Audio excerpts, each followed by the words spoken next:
Compartilhando não, só estou na prosa aqui só. Ah, sim. Tá gravando aqui. Então, assim, em questão de óleo refrigerante e óleo lubrificante, é isso que eu falei para vocês. A função básica dele é refrigerar a peça para evitar que ela superaqueça. Se a peça superaquece, ela perde as propriedades mecânicas daquela região que foi superaquecida, vão se modificar. As propriedades da ferramenta vão se modificar, podendo reduzir a vida útil daquela ferramenta. Você vai ter que ficar afiando ou substituindo aquela ferramenta com mais frequência. É prejuízo. A qualidade do seu acabamento vai ficar pior, porque a peça está sendo deformada e a ferramenta está sendo danificada. Tá? Então, o óleo refrigerante e lubrificante serve para isso, para refrigerar a peça, para limpar ela, para facilitar na remoção daqueles cavacos também. Tá? E especificamente o óleo lubrificante para facilitar nas atividades de usinagem, criando ali uma película para evitar o contato peça-ferramenta, né? Se você tem uma película ali, você facilita, você tem uma sobrevida maior daquela ferramenta. Bom, basicamente essas são essas questões. Aí tem os cuidados. Se eu estou falando de óleo refrigerante, que é esse que o Ananias mostrou aí para a gente, naqueles vídeos, é aquele óleo à base de água. Né? Eu nem chamaria de óleo, né? Mas é um nome. É um óleo emulsionável à base de água. Eu posso utilizar ele para refrigerar, só que ele tem algumas propriedades que eu tenho que tomar cuidado. Eu tenho que tomar cuidado com contaminante, eu tenho que filtrar ele com frequência, porque eu não posso voltar aquele óleo sujo com cavaco novamente, porque ele vai entupir as mangueiras que vai trazer aquilo lá. Aquele óleo tem que passar por uma bomba que vai ser bombeado ali para jogar em cima da peça. Então, se tiver cavaco, quando entra na bomba, vai dar problema nos internos daquela bomba, o rotor da bomba vai danificar. Então, assim, outra coisa ainda que eu comentei com vocês, aquele óleo à base de água para refrigerar, você tem que tomar cuidado com as propriedades químicas dele. pH, o percentual ali da parte de água e da parte de óleo, vocês viram que é uma mistura que a gente faz para chegar ali no ponto que a gente precisa. Né? E principalmente contaminantes por bactérias. Se você deixar uma caixa d'água parada, ela pode estar fechada, mas parada lá com o tempo, você vai ver que ela vai criando lodo, ela vai apodrecendo basicamente. Acontece a mesma coisa com óleo refrigerante, né? Até mais intensamente, né? Porque está circulando, misturando com óleo, contaminantes, um monte de coisa. Então você tem que tomar cuidado. Tomando cuidado, você tem uma sobrevida daquele insumo, né? Daquele óleo para que você possa ir utilizando ele mais vezes e, consequentemente, vai economizar. Vai chegar num ponto que não adianta mais. Né? Acabou, você tem que substituir. Aí você tem que fazer aqueles procedimentos que nós estudamos no semestre passado lá em manutenção. Vocês estão lembrados? Quando a gente viu aquela questão de análise de óleos, né? Quem me vende o óleo tem que ter um procedimento para recolher ele também e dar a destinação adequada. Bom? Então, essa questão de passivo ambiental não pode jogar no ralo lá e para o esgoto, não, porque isso aí dá até problema de multa, licenciamento ambiental, um monte de coisa. Vamos lá, então. Então, hoje, a gente estudou os fluidos de corte, né, os fluidos refrigerantes. Eu vou mostrar aqui para vocês hoje, começar a mostrar uma sequência de raciocínio que a gente, beleza, eu tenho o refrigerante, eu posso utilizar isso aqui aonde? Em todas as atividades de usinagem. Uma dessas atividades vai ser a furação.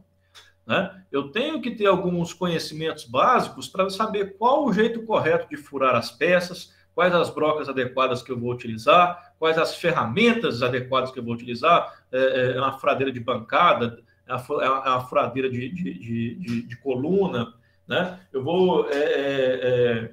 qual tipo de broca? Ela pode ter um revestimento superficial na própria broca, o ângulo de incidência daquilo lá. Aí eu vou fazer uma ligação com aquela coisa que eu mostrei para vocês de traçagem. Tá? Eu tenho ali uma peça, um retângulo, qualquer coisa assim, e eu tenho que fazer diversos furos. A primeira marcação que eu vou fazer vai ser com o próprio traçador, né, com aquele graminho. Eu vou marcar ali as posições onde eu preciso furar, vou pegar um punção, vou dar aquela martelada lá para marcar o furo, o ponto central daquele furo que eu vou fazer, e aquela marca que eu fiz com aquele punção vai ser a minha orientação para posicionar a broca. Bom?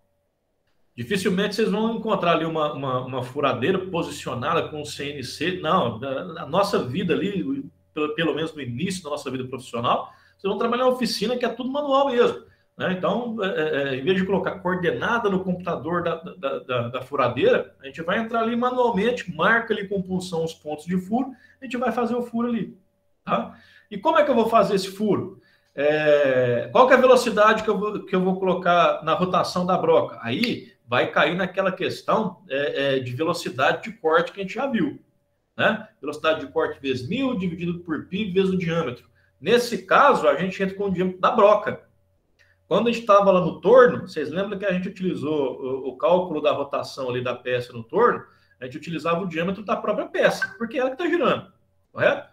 Quando a gente vai fazer a furação, a gente vai ter que fazer esse cálculo da velocidade de corte para descobrir a rotação que a gente vai colocar na broca. Então, o diâmetro que a gente vai utilizar é o próprio diâmetro da broca ali. Tá bom? O que mais que eu posso falar aqui para vocês antes de mostrar mais um vídeo aqui para vocês? Beleza, fizemos os furos.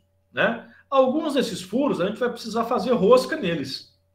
No torno, né, quando eu tenho um furo central, eu consigo fazer roscas internas e externas no próprio torno. Agora, e se eu tenho uma peça, por exemplo, uma peça desse esquema aqui? Eu não consigo colocar isso aqui no torno para fazer os furos, para fazer rosca nos furos que eu fizer numa peça desse formato aqui. Né? Então, beleza, faço os furos para isso aqui, né? E depois vou fazer essas roscas manualmente. Como que a gente vai fazer essas roscas manuais? Quais as ferramentas que eu vou utilizar? Qual que é o procedimento? Eu uso ou não um óleo refrigerante, lubrificante, para fazer tanto os furos como as roscas. Tá? Isso a gente vai ver um pouquinho mais para frente também. E beleza, e se eu estou fazendo ali um parafuso? Como um parafuso, a rosca externa, eu posso utilizar eu posso utilizar um torno para fazer aquela rosca externa. Não posso? Mas, às vezes, ali eu tenho um ressalto na peça, uma ponta na peça, que eu preciso fazer uma rosca lá. Novamente, eu não consigo colocar uma peça completa no torno para fazer uma rosca. Então, eu tenho outros dispositivos manuais que eu vou utilizar para fazer essa rosca externa. E que tipo de rosca que é essa? Tem uma rosca métrica, tem a rosca americana, tem roscas para tubulações de gases, por exemplo, que são roscas diferentes. Para cada aplicação, eu vou ter ali um tipo de rosca diferente. Tá? Adiota, você vai mostrar em detalhe cada um desse tipo de rosca? Não vou, porque tem uma cacetada. Quer ver? Deixa eu mostrar um negócio aqui para você. Eu lembro que no semestre passado, eu disponibilizei para vocês o Protec. Vocês estão lembrados? É o manual do projetista e o manual do desenhista. Né? Foram 2 PDFs com as 400 páginas cada um, muita coisa lá. Nesse Protec, naquele PDF, deixa eu até ver se está naquela pasta lá que eu passei para vocês. Eu estou com a existência dos materiais aqui aberto. Deixa eu ver o material que eu disponibilizei para vocês. Vídeo aula.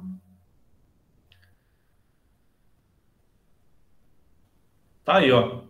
No material complementar, eu coloquei 2 PDF lá, o projetista de máquinas e o desenhista de máquinas. Nesse material, vocês vão encontrar lá todas as dimensões de roscas que vocês precisam encontrar. Tá? Ângulo de ataque da rosca, ou melhor, ângulo de abertura do dente da rosca, qual que é o tipo de perfil, qual que é o tipo de sulco ali embaixo, ali, qual que é o ângulo, o ângulo de abertura, eu falei, né? Tanto para rosca métrica, por exemplo, rosca métrica, a abertura do dente dela é de 60 graus. Já a rosca Whitworth, ou rosca americana, ela é um pouquinho mais fechada, o ângulo de abertura dela é 55 graus. Tá? Eu lembro que eu passei para vocês algumas imagens de um torno que eu visitei essa semana passada, e lá, quer ver? Deixa eu ver uma das imagens aqui para vocês. Um esquema, pelo jogo de alavanca, você consegue já determinar qual que vai ser a rosca que você vai colocar no... É isso mesmo. Mas a alavanca, né, tem que cada uma tem 5 posições diferentes. Aí vai ter uma tabelinha lá que vai falar assim, ó, alavanca 1 você põe na posição tal, alavanca 2 na posição tal, alavanca 3 na tal, alavanca 4 na tal, alavanca 5 na tal posição. Essa combinação, a tabelinha que você está olhando lá, vai te dar a rosca métrica M18, por exemplo. Entendeu? Ou, se não, a rosca americana com 15 fios por polegada. Você programa o torno, programa não, né? Você posiciona o torno para trabalhar dessa forma, ajustando aquelas alavancas de posicionamento lá. Né? Com isso, você consegue fazer com que o torno avance na medida adequada para usinar aquela rosca lá. Bom, isso aqui foi só um apanhado das informações como um todo, tá? Eu vou passar aqui alguns vídeos para vocês. Eventualmente eu posso dar um pause nos vídeos e fazer uma explicação um pouco mais, ou até mesmo após o vídeo eu vou anotando aqui e vou fazendo aqui algumas pontuações. Eu saí da tela aqui para mostrar uma coisa para vocês. Eu passei o Protec para vocês também, mas eu tenho essa coleção aqui de livros. 3 livros dessa grossura aqui para vocês verem. Tá? Esse aqui é o volume 1. Esse aqui é o volume 1 dele. É o Manual Universal da Técnica Mecânica. Isso aqui é muito bacana também. Tá? São 3 livros desses. Né? Aqui tem tudo. Tudo que você imaginar de referente à mecânica tem aqui. Realmente um manual universal. Você vai encontrar tabelas de rolamento, tabelas de chaveta, diagramas para conseguir rotação das coisas. Aqui, por exemplo, aqui, ó, abri aleatoriamente aqui. Vocês podem ver. Deixa eu ver se vai mostrar essa imagem.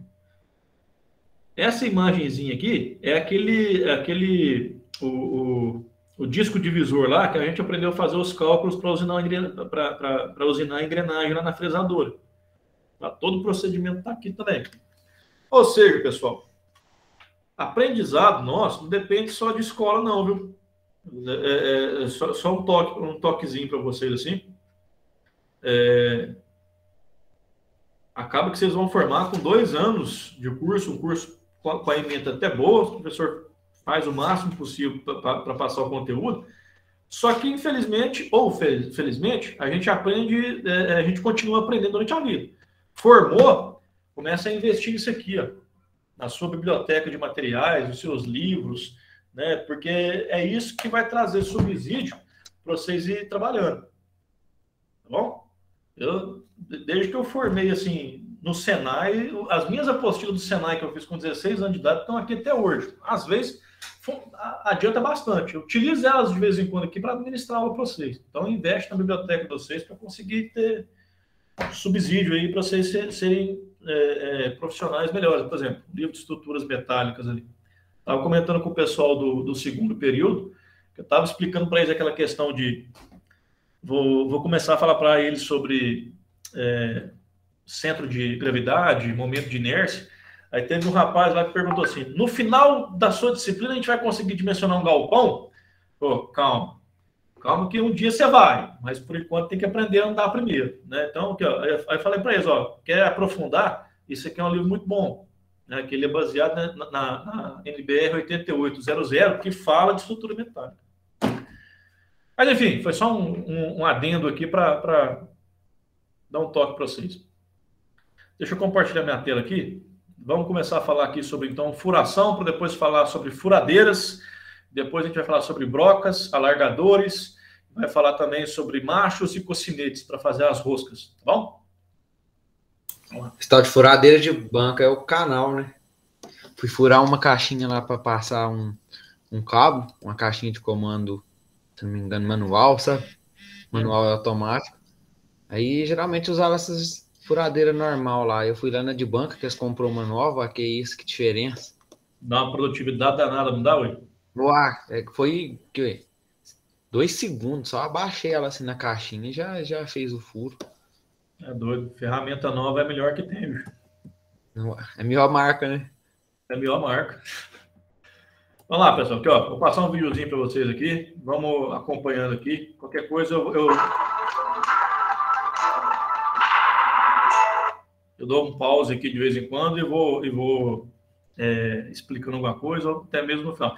Deixa eu falar uma coisa para vocês que eu estava pensando esses dias. No início do semestre, eu expliquei para vocês torno e torneamento, essas coisas. Só que eu fiquei muito naquela questão de passar material que eu já tinha, ou os conhecimentos que eu já tinha para vocês aqui. Antes de a gente entrar no recesso, eu vou, nesse recesso de final de ano, conforme for aqui, eu vou passar alguns vídeos aqui também do telecurso da Admil sobre tornearia. Ficou faltando isso eu passar para vocês. Eu passei umas coisas pingadas, mas tem pelo menos 3 vídeos aqui na sequência que vão didaticamente mostrar. Isso aqui é o torno, contraponta, ferramenta, porta-ferramenta, tá? Para ir pontuando. Vou deixar passar essa questão de tornearia sem detalhar para que vocês vejam o torno num vídeo mais completo assim. Só as imagens, eu estava pensando, acho que ficou... Pode melhorar.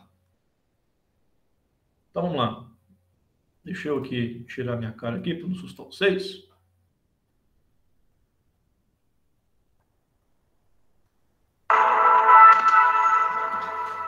Atenção, vai começar este modo. Nos anteriores, você conheceu diversos processos de fabricação que têm grande aplicação no mundo da mecânica. Conheceu algumas operações que só podem ser executadas com auxílio de máquinas, enquanto outras são totalmente manuais. Hoje, você vai entrar em contato com uma operação que, além da sua grande importância no universo da mecânica, é muito comum, sendo utilizada constantemente no nosso dia a dia. Além disso, é uma operação muito antiga. Os arqueólogos garantem mesmo que ela era usada há mais de 4.000 anos no Antigo Egito. Na teleaula de hoje você vai conhecer a furação. É uma operação de usinagem que se destina a abrir furos em peças. Vai conhecer também a ferramenta que permite a execução desses furos, a broca. E vai aprender a reconhecer os diversos tipos de brocas e as suas utilizações. Você vai ver também que, apesar de ser uma operação comum, necessita que você possua conhecimentos tecnológicos específicos com relação às ferramentas e às máquinas utilizadas. Bom, por isso, muita atenção. A teleaula de hoje está começando.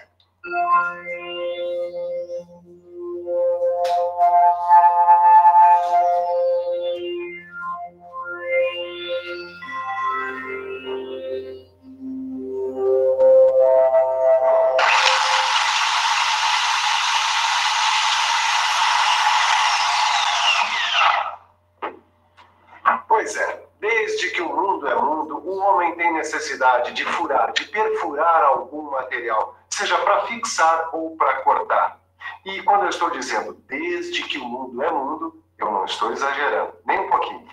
Os antigos egípcios, há mais de 4.000 anos, executavam essa operação quando precisavam cortar blocos de pedra. Eles abriam furos paralelos muito próximos uns dos outros com uma furadeira manual chamada de furadeira de arco.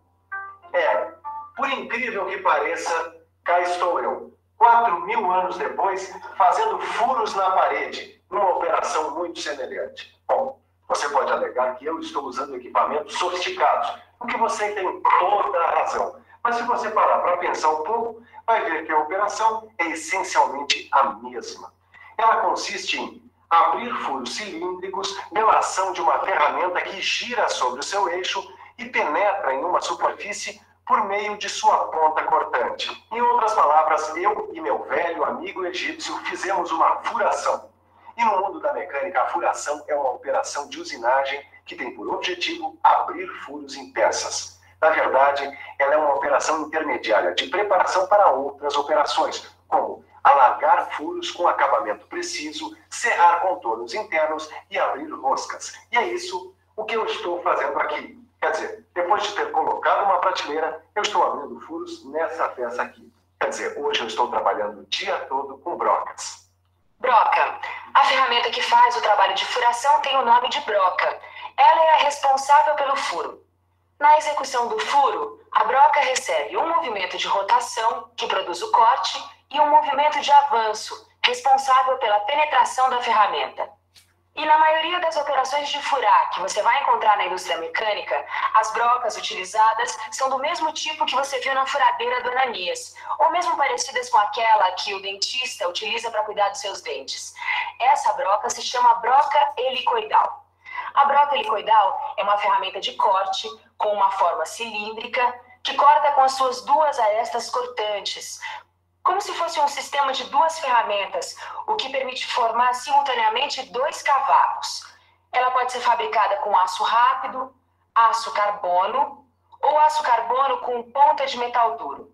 A broca de aço rápido também pode ser revestida com nitreto de titânio, o que vai aumentar a sua vida útil porque diminui o esforço de corte, o calor gerado e o desgaste da ferramenta. Com isso, há uma melhora considerável no acabamento do furo, o que reflete no aumento da produtividade, uma vez que permite o trabalho com velocidades de corte maiores.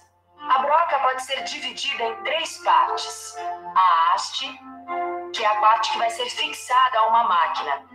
Dependendo do seu diâmetro ou do modo de fixação, a haste pode ser cilíndrica ou cônica. O corpo é a parte que serve de guia e corresponde ao comprimento útil da ferramenta.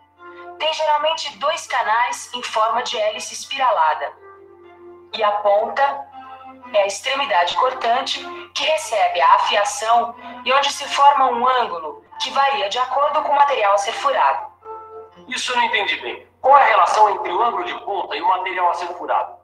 Ô Tito, o que é que caracteriza uma broca? As suas dimensões, o material que ela foi fabricada e, bom, esse ângulo de ponta que você me falou. Exatamente. Mas uma broca tem 3 tipos de ângulo que você deve considerar. Tem o ângulo de hélice, que é indicado pela letra grega gama. Esse ângulo vai auxiliar no desprendimento do cavaco e no controle do acabamento do furo, assim como na sua profundidade. Para um material mais duro, o ângulo deve ser mais fechado. E para um material mais macio, o ângulo deve ser mais aberto. Repare que ele é formado pelo eixo da broca e a linha de inclinação da hélice. Depois você tem o ângulo de incidência ou folga, representado pela letra grega alfa. Sua função é reduzir o atrito entre a broca e a peça, o que vai facilitar a penetração da broca no material. Sua medida varia entre 6 e 15 graus. E do mesmo modo, ele deve ser determinado de acordo com o material a ser furado, ou seja, quanto mais duro o material, menor o ângulo de incidência. E finalmente o ângulo de ponta, que é representado pela letra grega sigma, e que corresponde ao ângulo formado pelas arestas cortantes da broca. Também é determinado pela dureza do material a ser furado. E mais uma coisa, é muito importante que as arestas cortantes tenham o mesmo comprimento e formem ângulos iguais em relação ao eixo da broca. Só um comentário, pessoal. Essa questão aqui, ó. Se eu estou usando uma broca e ela acabou perdendo o corte, ela desgastou e acabou perdendo o corte, eu preciso afiar ela novamente. Tem um pessoal, né, que já mais experiente, tem a coordenação motora legal, eles conseguem afiar essa broca aqui no próprio esmeril. O cara vai lá no esmeril, ele vai, afia essa broca, ele consegue manter essas duas extremidades que formam a ponta iguais.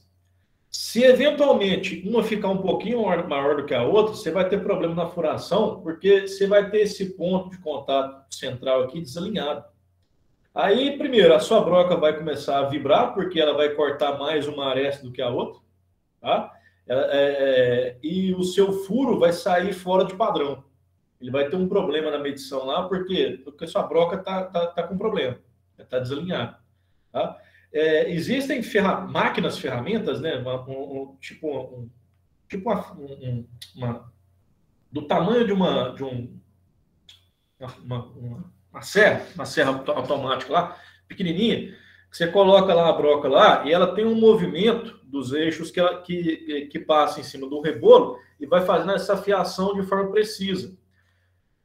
Procurem sempre fazer isso, né? Descubra aí um fornecedor, uma máquina, uma empresa que faz esse tipo de afiação de broca para evitar de você fazer isso na mão, tá? Se for oficina mecânica ali de esquina, não tem problema, vai afiando na mão ali, não tem problema, né? Não vai ser tão exigente. Agora, se for um negócio de mais responsabilidade, procura manter as brocas bem afiadas de uma forma assim mais automatizada para evitar de você perder essa broca e perder a sua peça lá por conta de dimensão de furo, tá bom?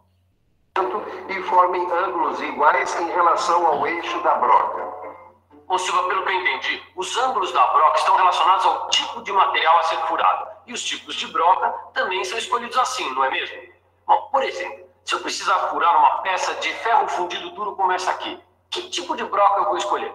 Tito, da mesma forma que em relação aos ângulos, você vai escolher o tipo de broca de acordo com o material com o qual você for trabalhar. Dá uma olhada aqui nessa tabela. Ela vai ajudar você a escolher o tipo de broca que necessita. Olha aqui nessa coluna aplicação. Aqui estão relacionados os materiais que você pode precisar furar. E aqui está o que você me pediu. Ferro fundido duro. Veja, você vai precisar de um ângulo de ponta de 118 graus. E um ângulo de hélice do tipo H, que é especial para materiais duros, que produzem cavaco curto e descontínuo. Um outro comentário, pessoal. Beleza, o Tito arrancou essa tabelinha lá e está mostrando aqui para a gente. Tá?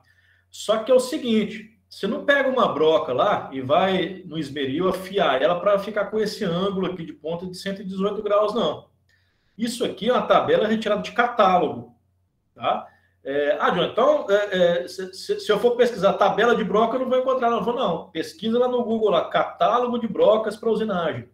Porque no catálogo vai te falar, ó, esse modelo de broca aqui tem um ângulo tal, né, as dimensões assim, assim, assado, e essa broca é indicada para esses metais. Tá? Então, não é ao contrário, eu tenho um metal, deixa eu pegar uma broca, eu vou deixar ela no ângulo e vou usar. Não, você vai comprar a broca adequada para aquele metal de acordo com o que está disponível no catálogo lá. Tá bom? Novamente, isso aqui o correto é a gente ter os catálogos, seja online, o caderno de catálogo lá de brocas, de rebolo, de ferramenta, para a gente poder escolher o que é mais adequado para a gente. Materiais duros, que produzem cavaco curto e descontínuo. Agora eu acho que eu entendi melhor, Silva. Se eu quiser trabalhar com material de dureza normal, eu devo escolher um ângulo de hélice do tipo N. Agora, se eu quiser trabalhar com material macio, do tipo que produz, assim, cavacos longos, eu devo usar o tipo W, é o mais indicado. Exato. No seu livro de estudos, você vai encontrar uma tabela igual a essa. É muito importante que você conheça bem as características de cada tipo de broca. Bom dia, Narias! De bancada aí. Bom, você podia me dar uma força aqui? Não, qual é o problema? Eu tô com um problema. Eu tô fazendo uma usinagem, que é bem fininha. Então, essa é a furadeira de bancada. Encontrando alguns problemas de coração. Tá, mas que tipo de dificuldade, de problema você está encontrando? Bom, para começar, eu não consigo fazer os furos exatamente redondos. E no final da furação eu encontro essas rebarbas aqui, olha. Eu sei. Mas isso é comum acontecer em chapas finas assim.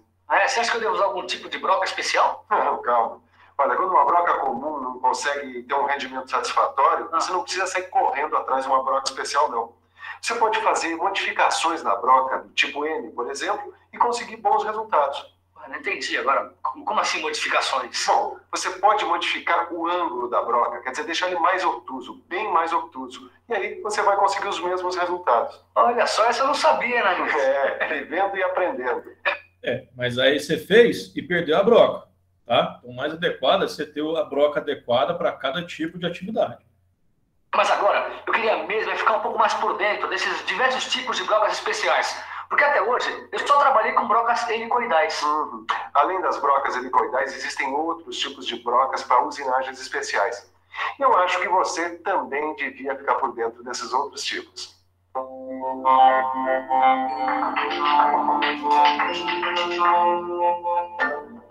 Uma dessas brocas especiais é a broca de centrar. Você vai utilizá-la quando precisar abrir um furo inicial, que servirá como guia no local do furo que será feito pela broca helicoidal. Além de furar, esta broca produz simultaneamente chanfros. Ela permite a execução de furos de centro nas peças que vão ser torneadas, fresadas ou retificadas. Esses furos vão permitir que a peça seja fixada a dispositivos especiais e tenha movimento giratório. Existe também a broca escalonada ou múltipla, que serve para executar furos e rebaixos em uma única operação e é empregada geralmente em grande produção industrial. A broca canhão, ao contrário das outras, tem um único fio cortante. Você vai precisar dela quando tiver que executar um furo profundo de 10 a 100 vezes o seu diâmetro, onde não há possibilidade de usar brocas normais. Existe a broca com furo, para fluido de corte, usada quando a produção tiver que ser contínua, em alta velocidade e com furos profundos. Como você viu, existe uma grande variedade de brocas que se diferenciam pelo formato e pela aplicação. Olha, uma coisa importante para quem trabalha com essa operação é estar sempre consultando os catálogos de fabricantes. Eles são uma ótima fonte para adquirir informações detalhadas sobre as brocas que você viu nessa teleaula e muitas outras. Mas você também pode encontrar outros casos em que a broca comum não é indicada. Aí você pode necessitar de um rebaixador ou de um escariador. Isso pode acontecer principalmente nas operações de montagem de máquinas, quando você precisar embutir parafusos que não devem ficar salientes. Bom, nesse caso, você vai ter que usar uma ferramenta diferente, dependendo do tipo de rebaixo ou alojamento que você estiver fazendo. Se você precisar fazer um rebaixo cônico ou alojar um parafuso de cabeça escariada com fenda, vai usar um escariador. Essa ferramenta tem um ângulo de ponta que pode ser de 60, 90 ou 120 graus. E o seu corpo pode ter um formato cilíndrico ou cônico. E quando você precisar executar um rebaixo cilíndrico, como por exemplo, alojar um parafuso do tipo Allen com cabeça, vai precisar de um rebaixador cilíndrico com guia. Mas nos dois casos, deve-se antes fazer um furo com a broca. Escariadores, rebaixadores. Olha, eu acabei aprendendo mais do que eu esperava com essa visitinha de hoje aqui na oficina, Ananias. Ótimo, eu fico contente de poder passar adiante tudo que eu aprendi. Mas agora, que tal me dar uma mãozinha ali na furadeira? Tá, é pra já, Ananias. Enquanto isso, que tal se você ficar com a revisão? E atenção, se liga aí que é a hora da revisão. Na teleaula de hoje, você aprendeu sobre uma operação usada pelo homem há mais de 4.000 anos, a furação. Viu que esta é uma operação de usinagem destinada a abrir furos em peças e que esses furos são feitos através de uma ferramenta conhecida como broca. Aprendeu que a maioria das operações de furar existentes na indústria mecânica utilizam um tipo de broca conhecido como broca helicoidal. Viu as partes principais das brocas e quais os seus principais ângulos. Conheceu os vários tipos de brocas e como escolher a broca certa para furar um material específico. Constatou que, em muitos casos, é preciso utilizar brocas especiais que se diferenciam pelo formato e pela aplicação. Finalmente, aprendeu que, em algumas operações, como nas montagens de máquinas, a furação com broca comum não é indicada, sendo preciso utilizar outras ferramentas como os escariadores ou os rebaixadores. Silva, eu acho que eu fiquei bem por dentro desse assunto de brocas hoje, viu? Mas lembre-se, Tito, de que todas essas ferramentas dependem de uma máquina para que a operação seja realizada. Que máquinas são essas e como elas realizam essas operações? Esse é o assunto da nossa próxima teleaula. Até lá. E não se esqueça do seu livro de estudos para completar as informações que você recebeu hoje na teleaula. Até a próxima.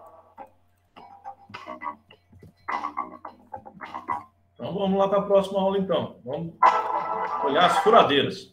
Olhar as furadeiras para ver como que elas trabalham.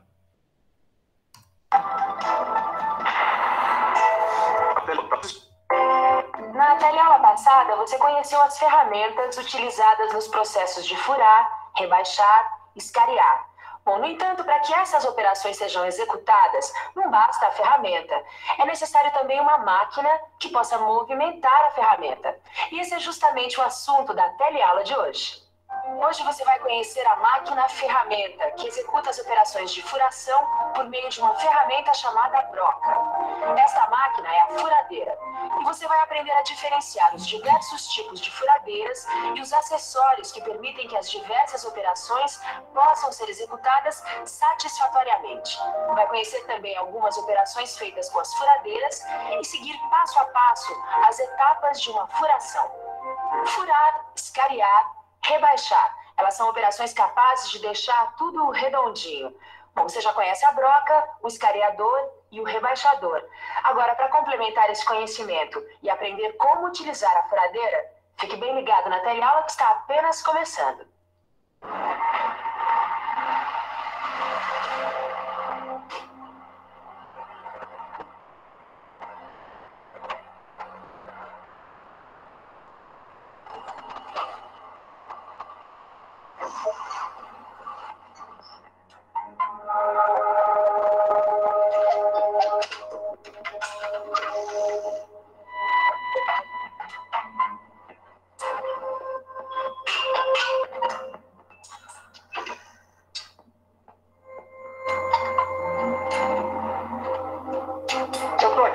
trocando-se pneu e tomatutando.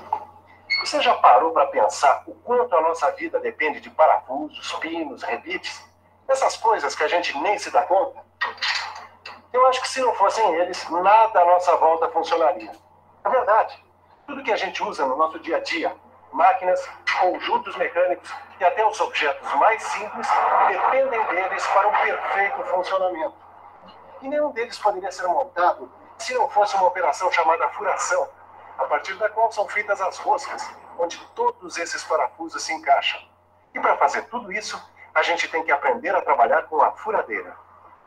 Até o começo deste século, o esforço usado para acionar os mecanismos para furar não era muito diferente do necessário para a furadeira de arco egípcia, que você viu na teleaula passada.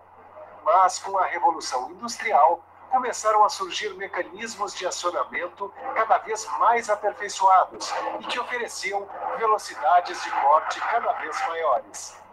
Desse modo, foram surgindo aos poucos as furadeiras com motores elétricos, que vão desde o modelo doméstico portátil até as grandes furadeiras multifusos, que você vai conhecer hoje.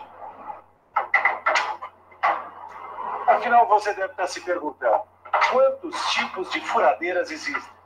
É um bom começo. Vamos ficar mais por dentro disso?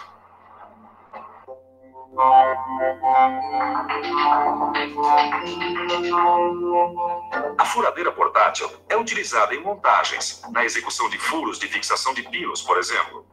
Mas também pode ser utilizada em peças muito grandes, quando há necessidade de trabalhar no próprio local.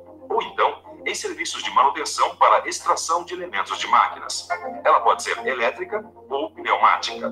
Existem também as furadeiras de coluna, que têm esse nome porque seu suporte principal é uma coluna, na qual estão montados o sistema de transmissão de movimento, a mesa e a base. A coluna permite deslocar e girar o sistema de transmissão de acordo com o tamanho da peça. Existem 2 tipos de furadeiras de coluna.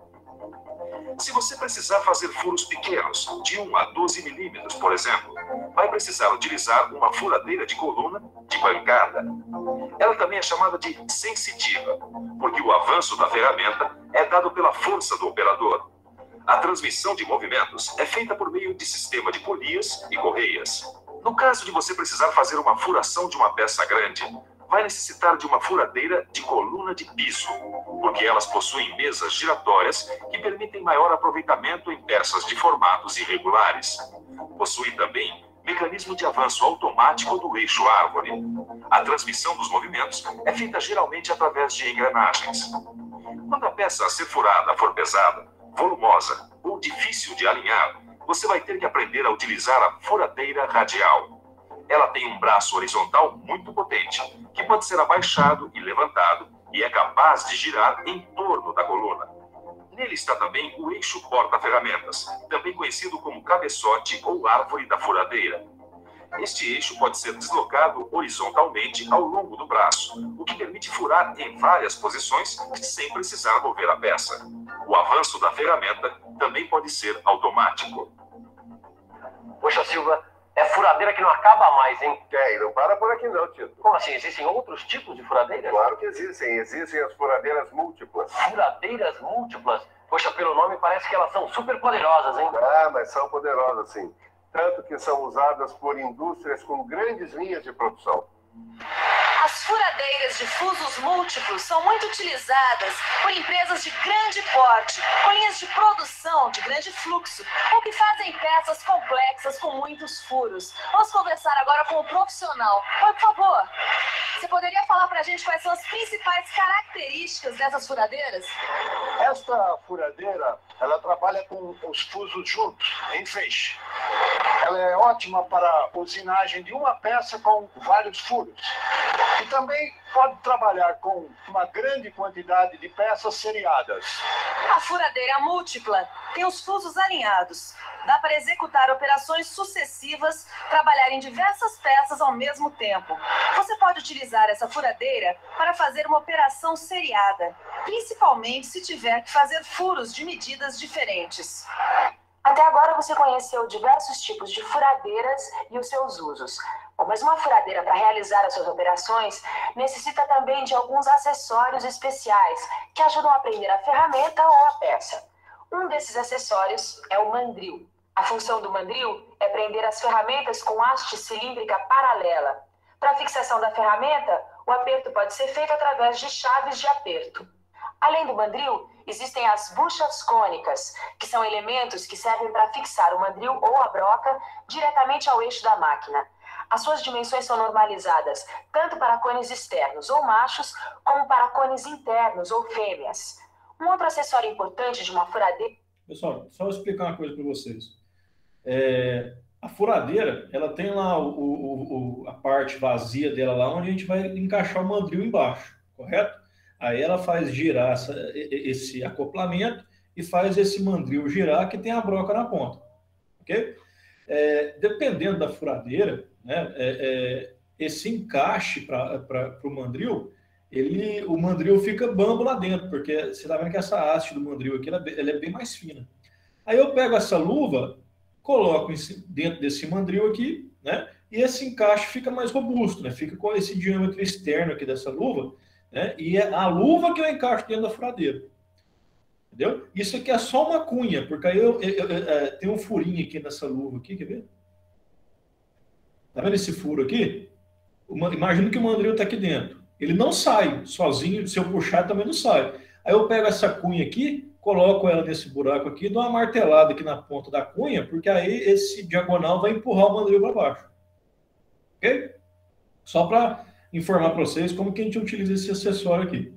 Que servem para fixar o mandril ou a broca diretamente ao eixo da máquina.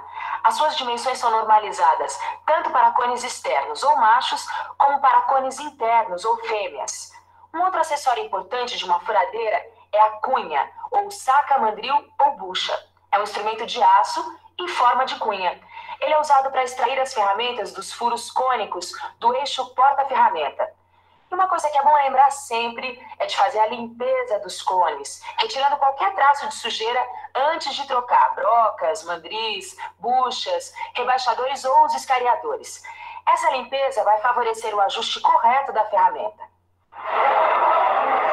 Ô Silva, agora que eu conheço os tipos de furadeiras, os seus acessórios, e você sabe que eu tô manjando sobre esse assunto brocas, quando é que eu vou poder botar a mão na massa? Quando é que eu vou poder fazer uns furinhos? Calma, tipo, que não é bem assim. Primeiro tem que conhecer bem cada detalhe do funcionamento das máquinas. Sim. Por exemplo, que tipo de operação você pode realizar com as furadeiras? Peraí, isso é um tipo de teste? Vamos dizer que sim. Vamos pensar um pouco. Vamos pensar um pouco. Deixa eu ver. O que eu sei é que o uso das furadeiras permite a realização de várias operações. A primeira, é claro, é furar um material qualquer com o uso de uma broca que produz um furo cilíndrico. Uma outra operação importante, além de furar, é escariar furo. Com esta operação, eu posso tornar cônica a extremidade de um furo que eu já tenha feito. Esse escariado vai permitir que se alojem no furo elementos de união como parafusos e rebites que têm um formato cônico. Eu também posso rebaixar o furo. Rebaixando, eu aumento o diâmetro do furo até uma profundidade determinada. Aí eu vou poder alojar cabeças de parafusos, rebites, porcas, buchas, de um modo que essas peças vão ficar bem embutidas no furo, evitando assim perigo de acidentes com as partes salientes. É isso aí. Essas são as operações que eu já conheço. Já vi que você está mesmo por dentro desse assunto de furação, hein? Olha, Silvio, eu tô louco pra operar uma máquina como essa aqui, viu? Só que antes de sair furando por aí, Tito, é preciso conhecer os passos da operação. Aliás, que tal ver uma furação? Mas vamos lá. Você em casa vai lucrar bastante se prestar atenção. E lembrando sempre que qualquer operação em mecânica tem o seu processo de execução em vários passos. O primeiro passo é preparar a peça, traçando e funcionando o local exato da furação. O segundo passo é prender a peça na máquina. Claro que a fixação vai depender da forma e tamanho da peça. Aquilo que eu falei para vocês é esse aqui, ó. Esse aqui é o mandril.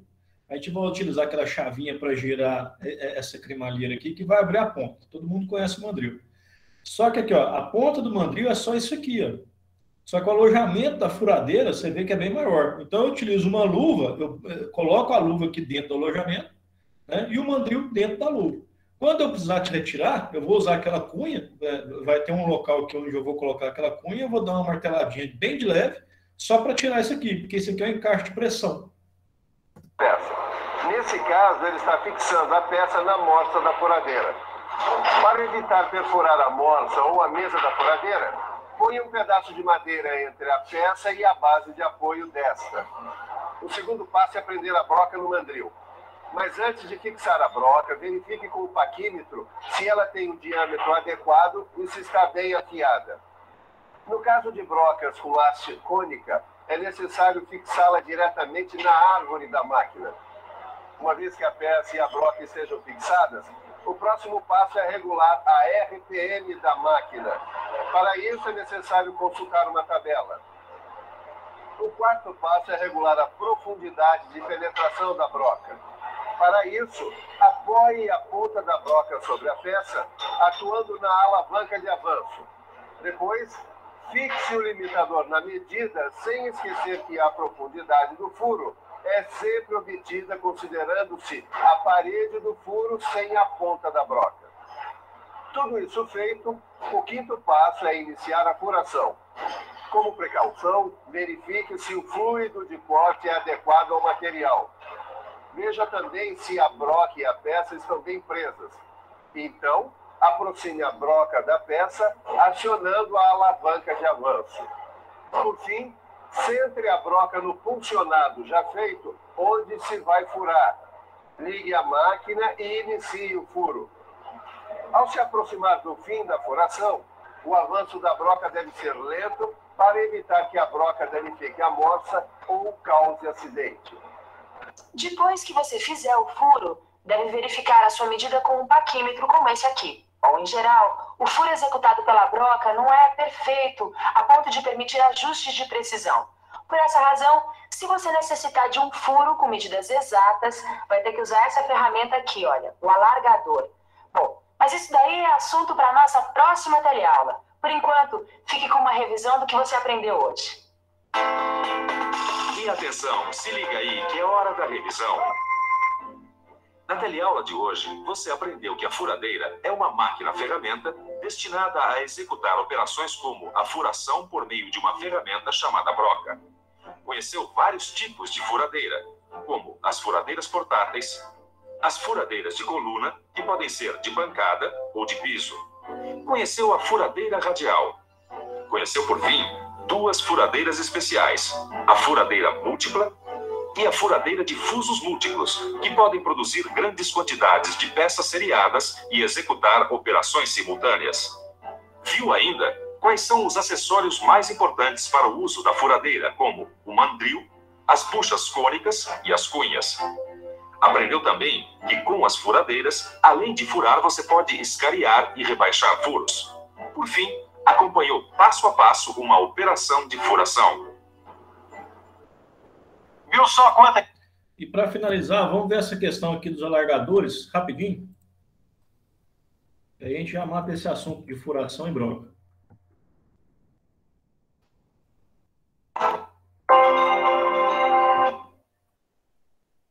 Nas últimas teleaulas, você conheceu a broca e a furadeira, uma ferramenta e uma máquina necessárias para as operações de furação, escariamento e rebaixamento. Mas você viu também que o furo executado com a broca geralmente não sai perfeito, a ponto de permitir ajustes rigorosos. E hoje em dia, a produção em série exige cada vez mais a execução de furos de dimensões exatas e formas bem acabadas. Então, como fazer? Bom, assista a teleaula de hoje para saber. Hoje você vai conhecer o alargador. É uma ferramenta utilizada na operação de alargar um furo, dando a ele um perfeito acabamento. Vai saber quais são os tipos de alargadores utilizados e conhecer passo a passo a execução de calibração de um furo. Essa ferramenta especial, o alargador, vai ajudar você a executar essa operação que vai dar a um furo já feito as dimensões exigidas. Bom, por isso preste bastante atenção para aprender como fazer. A teleaula de hoje está apenas começando. Pronto, Otávio, pode falar agora. O que é que eu posso te ajudar? Você não vai gostar de ouvir essa não, viu, Ananísio? Sabe aquela máquina que a gente está informando? Sim, o que aconteceu? Então, eu fiz um furo para encaixar um pino-guia com 8 milímetros, só que na hora de encaixar o dito cujo, ele não entrou no furo. Mas como é que você fez esse furo aí? Com a broca, ué.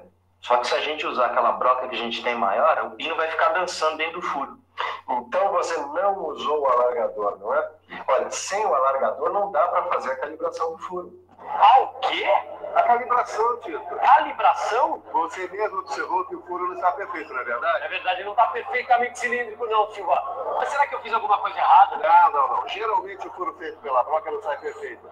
Foi o jogo da broca que fez com que ele não saísse cilindricamente perfeito. E depois essa superfície está rugosa, tá vendo? É verdade. E também esse diâmetro que você conseguiu pode ser superior ao diâmetro da broca. Mas como é que eu faço para obter um furo perfeito, Silva? Essa tal de calibração? Exatamente. Para calibrar um furo, você vai ter que usar a operação de alargar. Alargar? Alargar um furo, Tito, significa dar a ele um acabamento perfeito com uma superfície rigorosamente cilíndrica e lisa. Com essa operação, você pode até corrigir uma inclinação do eixo geométrico do furo e pode obter uma exatidão de até 0,02 de milímetro. Tudo isso? Quer dizer que essa calibração pode ser bem precisa mesmo. É claro que sim. Olha, esse furo aqui está com 7 milímetros e 8 décimos. Com a calibração que eu vou fazer nele, ele vai passar para 8 milímetros certinho e vai resolver o nosso problema. Grande Ananísio, como é que você vai fazer isso? Com uma ferramenta chamada alargador. Eu tenho esse alargador aqui na minha oficina para fazer esses trabalhos mais simples. Agora, na indústria mecânica, que trabalha com produção em série, o processo de alargar furos é feito por máquinas-ferramenta. Aliás, você gostaria de aprender um pouco mais sobre os materiais e ferramentas usados para alargar furos? Como você já viu, a operação de alargar necessita de um alargador. Se a operação for com máquina, o alargador é fixado por meio dos acessórios que você já conheceu na teleaula passada, como o mandril ou as buchas cônicas. Agora, se for uma operação manual, será necessário o uso de um desandador, como esse, olha.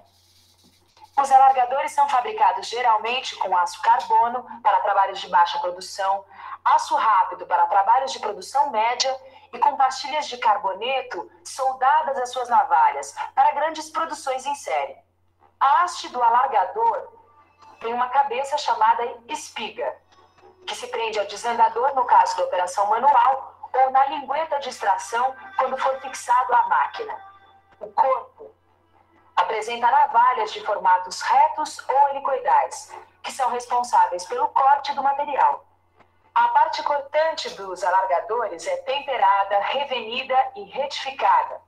As ranhuras entre as navalhas servem para alojar e dar saída aos minúsculos cavacos resultantes do corte, o que também facilita a ação do fluido de corte. As navalhas ou arestas cortantes, endurecidas pela têmpera, trabalham por pressão durante o giro do alargador no interior do furo. E a quantidade de material retirado da parede do furo é muito semelhante à de uma raspagem contínua, se bem que a apara produzida no alargamento é muito pequena, já que a finalidade da operação é dar acabamento e exatidão ao furo. Quer dizer então, Silva, que eu consigo assim dar exatidão para o furo? Mas eu posso usar esse alargador para qualquer furo e qualquer material? Não, claro que não, Tito. Existem os diversos tipos de alargadores. Quando você for escolher um, você vai ter que levar em consideração alguns fatores. O primeiro é a aplicação. Se a operação vai ser mecânica ou manual. E o segundo é justamente a verificação das características do furo, tipo profundidade, dimensões, grau de acabamento e de exatidão. E você vai ter que também analisar as características do material com o qual você vai estar trabalhando, tipo resistência e capacidade de usinagem. Certo. Mas quais são as diferenças desses alargadores aqui, Silva? Dá uma olhada aqui nessa tabela. Está vendo? Ela indica o tipo de canal, o tipo de ponta e suas aplicações. Veja essa primeira coluna aqui. Um alargador com os canais retos e com a ponta chanfrada a 45 graus, tem boa aplicação nos casos de furos passantes em materiais de cavaco curto. E assim por diante, Tito. Dependendo do material da operação, você vai trabalhar com um tipo específico de alargador. Se for um material de difícil usinagem, você vai trabalhar com Agora, se for um furo cônico profundo, você vai trabalhar com outro. No seu livro de estudos, você vai encontrar uma tabela como esta aqui. É importante que você a leia com atenção, pois ela apresenta um resumo dos alargadores para trabalhos com máquinas. Mas pelo que eu estou vendo aqui, Silva, esses alargadores eles são padronizados por uma certa medida, umas medidas comuns. Por exemplo, a gente encontra essas medidas em várias peças. Agora, se eu quiser trabalhar com uma medida específica, que tipo de alargador eu uso? Boa pergunta, Tito. Aí você vai usar um alargador especial chamado alargador de expansão. Esse tipo de alargador pode ser ajustado rapidamente na medida exata de um furo. As lâminas das navalhas deslizam pelas canaletas por meio de porcas de regulagem. Ele tem uma exatidão que atinge até a 1/100º de milímetro, e a variação do seu diâmetro pode ser de alguns milímetros. Agora, uma outra vantagem desse tipo de alargador, Tito, é que as lâminas são removíveis, e isso facilita tanto a afiação quanto a substituição das lâminas quebradas ou desgastadas. Poxa, Silva, com tanto alargador assim, não tem furo que não tenha jeito. Pronto, para tudo se dá um jeito. Experimenta agora. Poxa, ficou bom mesmo, hein, Ananias? Fiquei curioso com esse tal de alargador. Nem sabia que existia essa ferramenta. Bom, essa aqui foi uma operação simples, feita manualmente, mas ela também pode ser feita por máquinas. E qual a diferença? Bom, os trabalhos feitos por máquinas, eles são mais rápidos, têm acabamento melhor e também fornecem furos de diâmetros maiores. Agora, tanto manualmente como com máquinas, existem diversas operações que você pode fazer com o alargador. E você, quer ficar por dentro desse assunto?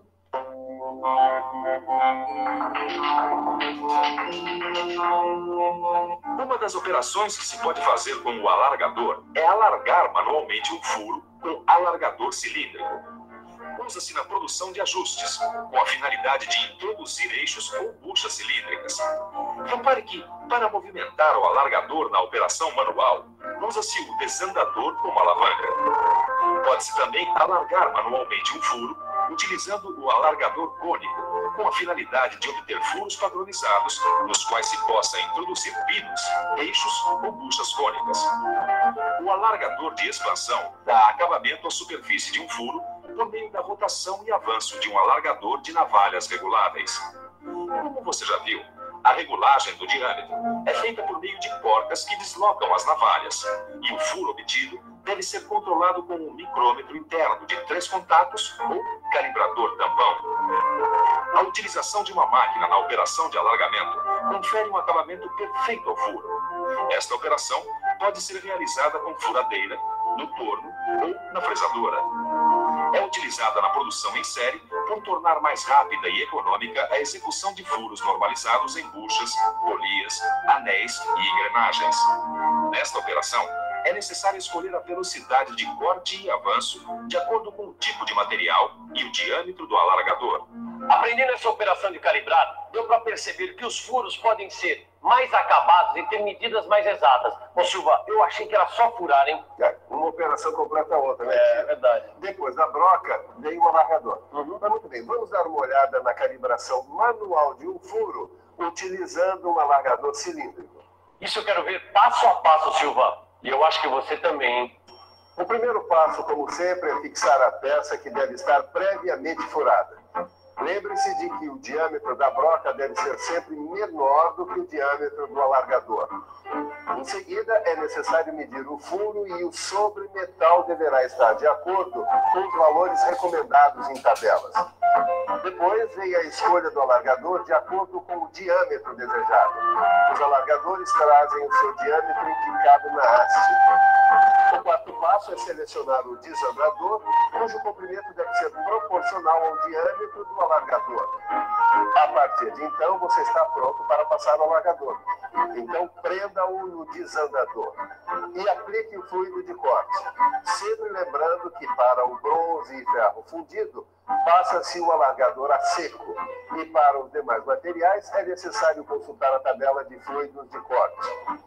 Introduza o alargador no furo de modo que fique perpendicular à superfície da peça. Inicie então a operação girando lenta e continuamente no sentido horário e exercendo uma suave pressão.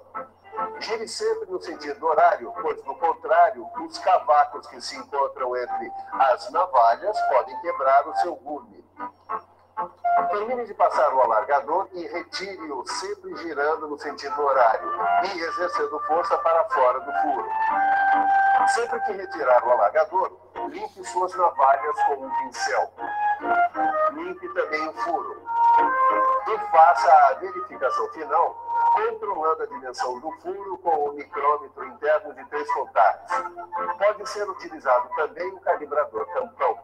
Olha só, o furo está realmente com um acabamento bem melhor, hein, Silva? Só de bater o olho a gente já vê. É isso aí, Tito. O alargamento, seja ele manual ou feito por máquina, tem esse objetivo: dar à superfície de um furo dimensão, forma e qualidade de acabamento. Peraí, mas essa operação feita por máquina, ela é muito diferente do que a manual? Não, de modo geral, a operação é a mesma, acrescida, é claro, dos cuidados que se tem que ter com a máquina. Vai ser necessário calcular RPM, avanço automático, coisas assim. Puxa, quanta informação, hein? Eu acho que está na hora de uma bela revisão, você não acha? E atenção, se liga aí que é a hora da revisão.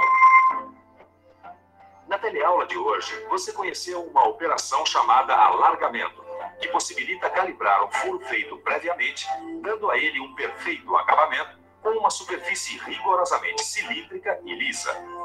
Conheceu também o alargador, a ferramenta utilizada para esta operação, que pode ser executada tanto manualmente, com o auxílio do desandador, quanto com o auxílio de máquinas como a furadeira, o torno ou a fresadora.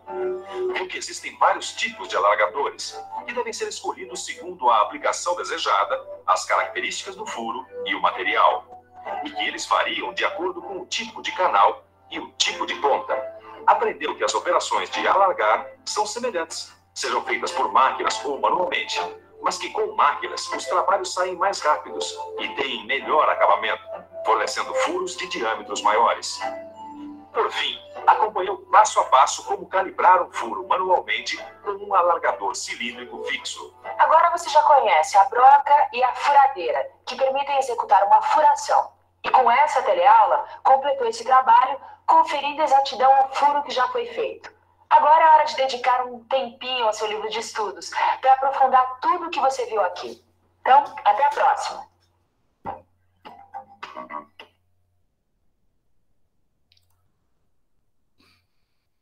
Perfeito, pessoal. Então, olhamos questão de furação, furadeiras, e uma vez que os furos estão prontos, a gente analisou essa questão dos alargadores, para que serve, dos materiais, né, como que eu vou utilizar ele, o auxílio daquele desandador, que é o mesmo equipamento que eu vou utilizar para fazer as roscas internas agora.